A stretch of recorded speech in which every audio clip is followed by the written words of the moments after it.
El análisis social. Pero no se trata solo de estar al lado de las víctimas del sistema económico reinante. Otra dimensión para entender la situación de los pobres es comprender mejor su situación y las causas que permitan la existencia de este pecado social. El uso de las ciencias sociales, las ciencias económicas, la sociología, permite que se trate de comprender las raíces de la pobreza y la marginación para poder buscar soluciones. Las soluciones están en estas ciencias, en ingenierías, en las ciencias económicas y de finanzas, en las ciencias sociales de sociología. También es un instrumento para analizar bien la situación y evitar que respuestas terminen promoviendo la dependencia política o económica, lo que el Papa Juan Pablo II llamó el neocolonialismo, y que es una tentación a lo cual los países poderosos pueden caer.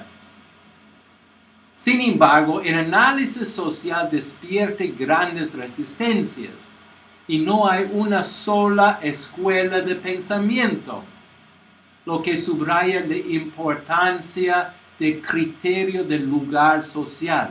Si vemos las cosas desde el lugar social de los pobres, entonces no todas las escuelas de pensamiento económico son igualmente válidas. La resistencia que puede suscitar algún análisis social no está en identificar el número de los pobres, sino en identificar las causas de la pobreza. Y tenemos que entender esto para poder superarlo.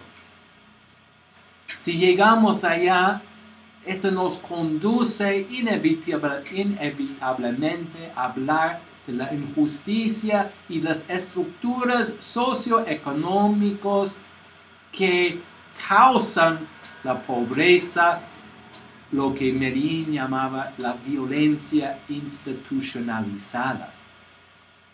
Esto es lo que causa incomodidad a veces y rechazo. El análisis social no puede ser simplista, ya que las causas de la pobreza son complicadas. Pero no podemos desanimarnos en el empeño, ya que es un requisito para poder enfrentar la realidad del pecado social, que es una de las causas más enraizadas de la pobreza y la exclusión.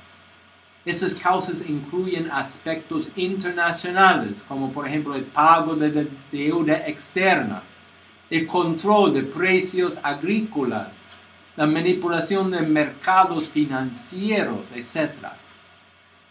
A la vez, aspectos internos de los países pobres contribuyen en una manera significativa a la pobreza, como puede ser la violencia de guerrilleros o terroristas, la corrupción tan enraizada en nuestros países, o la falta de estructuras democráticas y transparentes.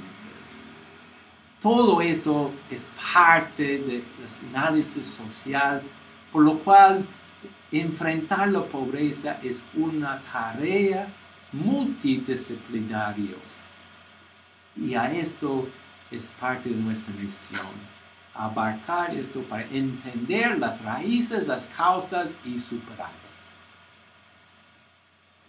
Ahora, ¿qué es lo que significa la expresión opción preferencial por los pobres? Como todas formas de expresión, tiene sus límites. Queremos aquí simplemente explicar qué significan las palabras opción, preferencial y pobres. Opción. La palabra no siempre está bien interpretada. No significa que es una decisión opcional, en el sentido que da igual acogerla o no. La palabra opción quiere acentuar el carácter libre y comprometedor de una decisión de solidarizarse en una manera profunda y permanente con los pobres. Es optar por los pobres. Preferencial. El término mismo de preferencia, como debe ser obvio, rechaza toda exclusividad y quiere subrayar quiénes deben ser los primeros, no los únicos, en nuestra solidaridad. La palabra quiere especificar el grupo más necesitado de nuestra atención, la cual nunca es exclusiva ni discriminatoria de otros grupos. Finalmente, pobres. Quizás esta palabra ha sido el más malentendido. A veces parece que unos no quieren identificar a los pobres o identificarlo con todos a la vez, para que la palabra y la expresión pierda su significado.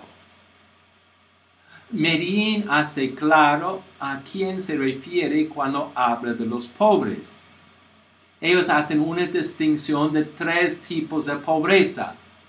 Primero habla de la pobreza material. Este es cuando falta lo necesario para vivir dignamente. Es un mal siempre denunciado como contraria a la voluntad del Señor y las más de las veces como el fruto de la injusticia y el pecado de los hombres. La segunda expresión de pobreza, la pobreza espiritual. Medellín dice que este es un valor para tratar de imitar. Los pobres de espíritu son los que están abiertos a la voluntad del Señor, semejante a la Anahuim del Antiguo Testamento. Los pobres de espíritu son los humildes que ponen su confianza en el Señor. El pobre espiritual es seguidor de Jesús. Las bienaventuranzas señalan las actitudes fundamentales del discípulo que acoge el reino y es solidario con los excluidos.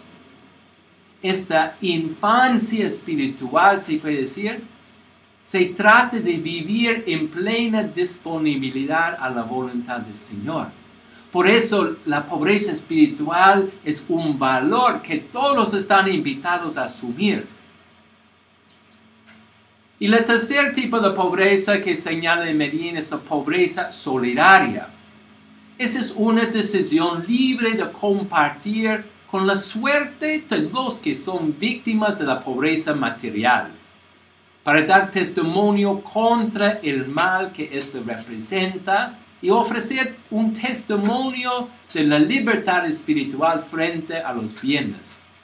Sigue en eso el ejemplo de Cristo.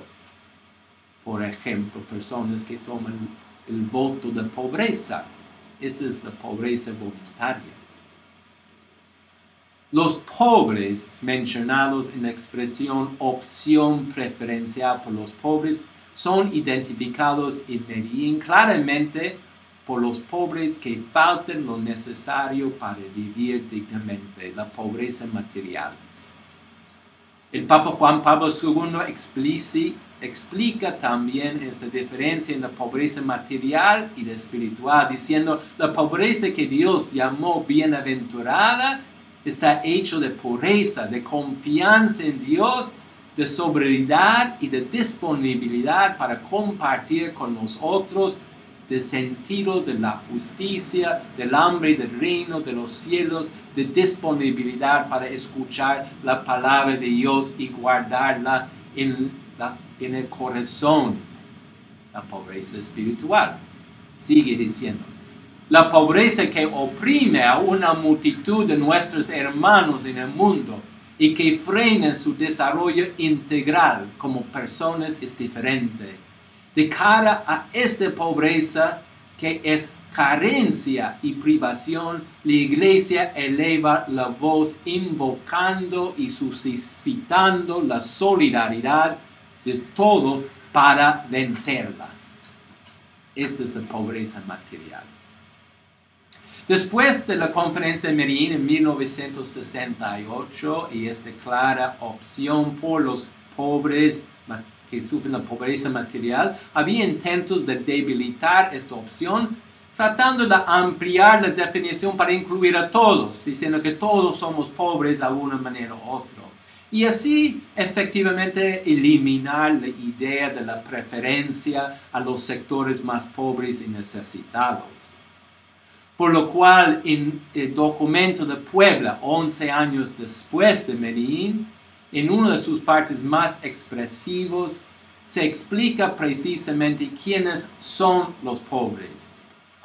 No es solo una categoría económica, pero se refiere a pueblos dominados, clases sociales explotadas, razas despreciadas y culturas marginadas.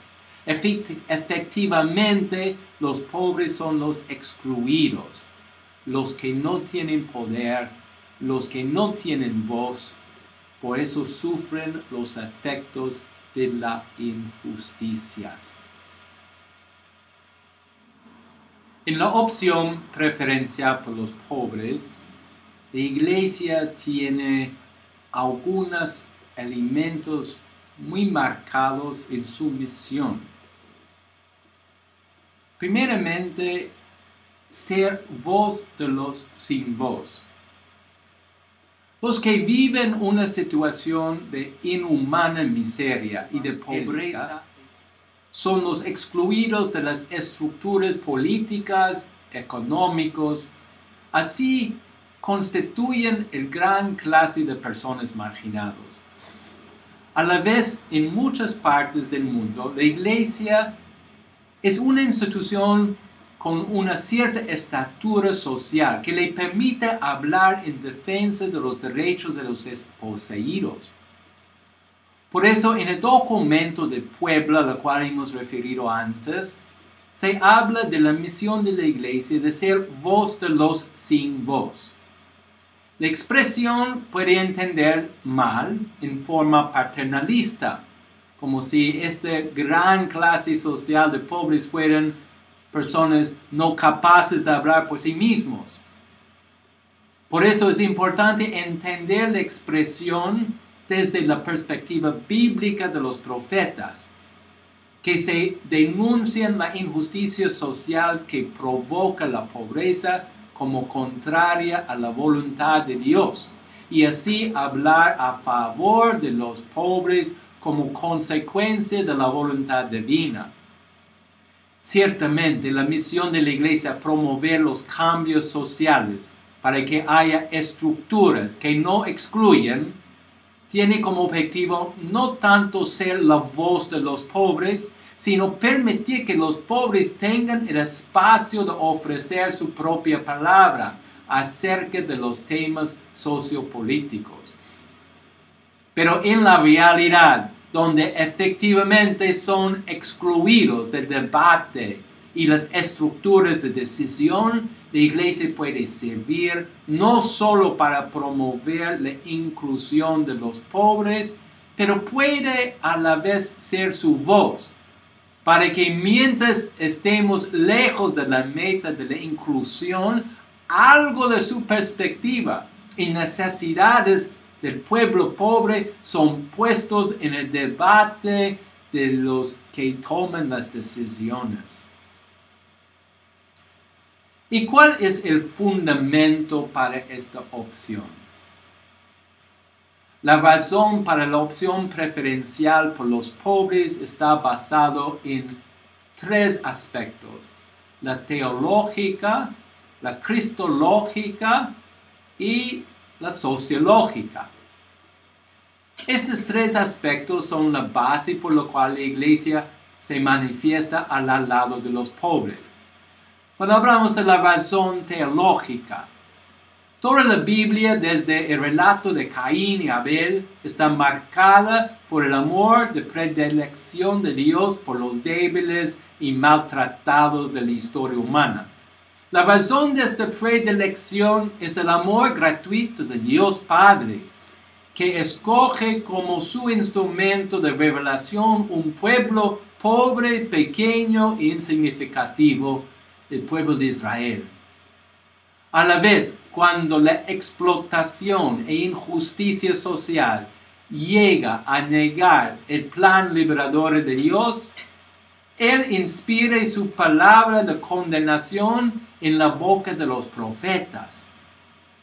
Así, el Dios de la Biblia es un Dios que escucha el clamor de su pueblo cuando está oprimido y quiere ofrecerles nueva vida.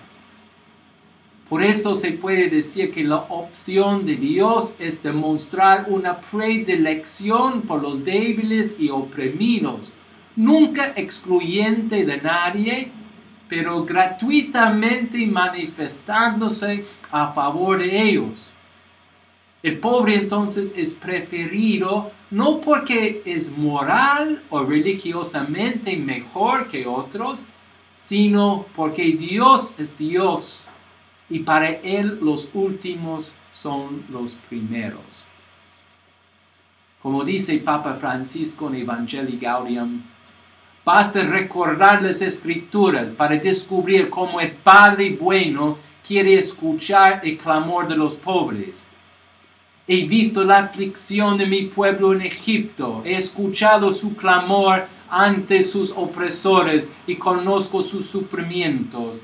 He bajado para librarlo, hacer oídos sordos a este clamor, cuando nosotros somos los instrumentos de Dios para escuchar al pobre, nos sitúa fuera de la voluntad del Padre y de su proyecto. Así el Papa enfoca sobre la relación de Dios Padre Creador, Dios Padre Liberador. Esta es la razón teológica, la razón de Dios Padre. La razón cristológica reflexiona sobre la segunda persona de la Santísima Trinidad, nuestro Señor Jesucristo. Otra razón por la cual la Iglesia quiere ser la Iglesia de los pobres es para ser fiel al ejemplo de su fundador, Jesucristo. Jesús nació pobre, sin techo, y vivió como uno de los pobres. Los pastores, una de las clases sociales más excluidas y oprimidas de la época, fueron escogidos para ser los primeros de recibir la noticia de su nacimiento.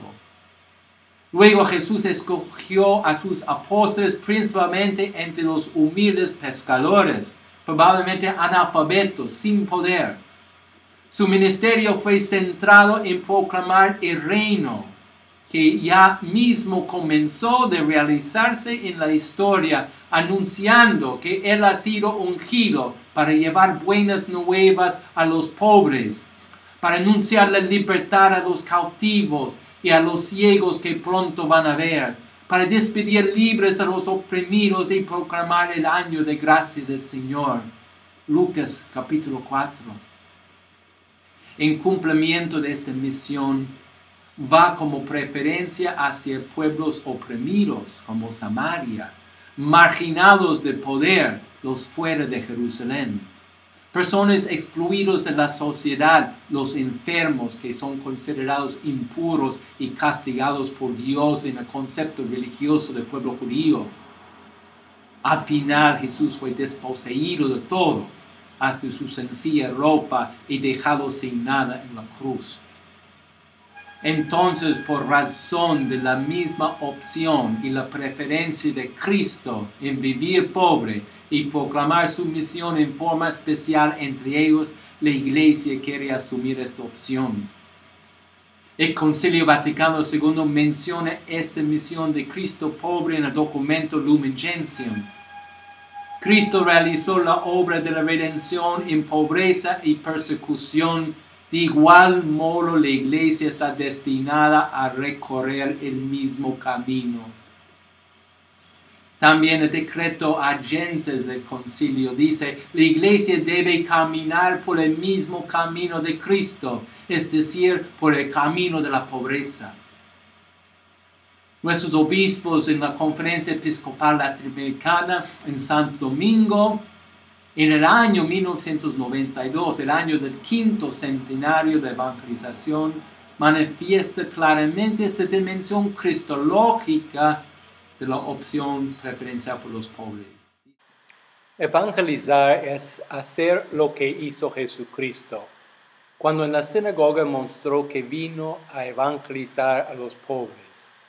Él, siendo rico, se hizo pobre para enriquecernos con su pobreza. Él nos desafía a dar un testimonio auténtico de pobreza evangélica en nuestro estilo de vida y en nuestras estructuras eclesiales, tal cual como Él lo dio.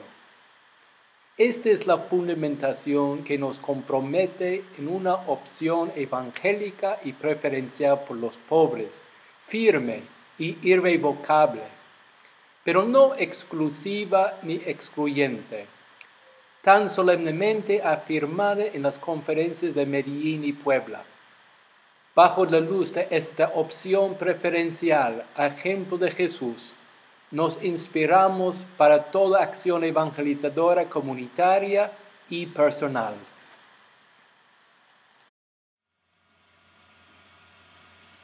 El Papa Benedicto XVI, en su discurso inaugural a los obispos de América Latina en Aparecida, también menciona esta dimensión cristológica. La opción preferencial por los pobres está implícita en la fe cristológica de aquel Dios que se ha hecho pobre para nosotros, para enriquecernos con su pobreza. Y el Papa Francisco dice, en este marco se comprende el pedido de Jesús a sus discípulos, denles ustedes de comer, lo cual implica tanto la cooperación para resolver las causas estructurales de la pobreza y para promover el desarrollo integral de los pobres, como los gestos más simples y cotidianos de solidaridad ante las miserias muy concretas que encontramos.